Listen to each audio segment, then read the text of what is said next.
এই যে এত বড় বিল্ডিং কে সাক্ষী রেখে বলতেছি, অতিরিক্ত মা ভক্ত ছেলেদের। আচ্ছা, তোমার উঁচু উঁচু বিল্ডিং দুইটাকে সাক্ষী রেখে তুমি কি বলতেছো? পাবলিক একটু জানতে চাই, একটু জানি। হ্যাঁ, বিয়ে করা উচিত না। আচ্ছা, অতিরিক্ত মা ভক্ত ছেলেদের বিয়ে করা উচিত না কেন? কারণ হইতেছে বেশি মা ভক্ত ছেলেরা বউকে খুশি করতে পারে না। কেন, কোনো জায়গায় কি এমন কিছু লেখা আছে অতিরিক্ত মা ভক্ত ছেলেরা তার বউকে খুশি করতে পারে না, নাকি মা ভক্ত ছেলেদের কোনো কিছু নাই, তোমাদের মতো মেয়েদের লাগাতে পারে না ঠিক মতো? তুমি এটাই তো বলতে চাও নাকি? আসো খেলবো, খেলা হবে, খেলা হবে। মাকেও খুশি করতে হবে, বউকেও খুশি করতে হবে। মানে তুমি কি বোঝাতে চাচ্ছ? যারা অতিরিক্ত মা ভক্ত তারা বউকে খুশি করতে পারে না, মানে তোমার মতো মাগি যারা আছে তাদেরকে খুশি করতে পারে না, অরিজিনালি যারা নাকি ভালো মেয়ে তাদেরকে ঠিকই খুশি করতে পারে।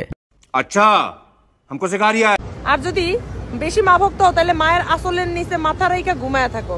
আসলে তোদের মতো মেয়েদেরকে যারা নাকি জন্ম দেয়, ঠিক আছে, তারা হলো পুটকির নিচে ঘুমটা দিয়ে থাকে, আর তোদের জন্ম তো কন্ডম ভাইটা হয়েছে, ঠিক আছে, এই কারণে তোরা মা ভক্ত ছেলেদের দেখতে পারোস না।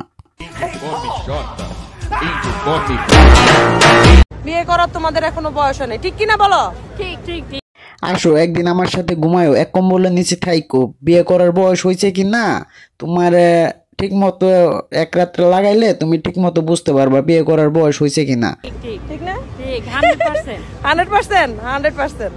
এই 3 শালি হচ্ছে নারী জাতের কলঙ্ক।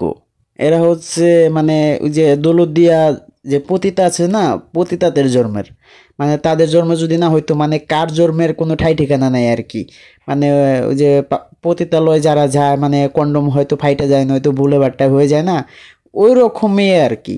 আর তোরা পাবলিক প্লেসে কি করস? তোকে তো থাকা দরকার দৌলতদিয়া পতিতালয় রুমের ভিতরে, আর তোদের তো শর্ট 500 টাকা করে হবে না, 200 টাকা শর্ট হলে ভালো হয়।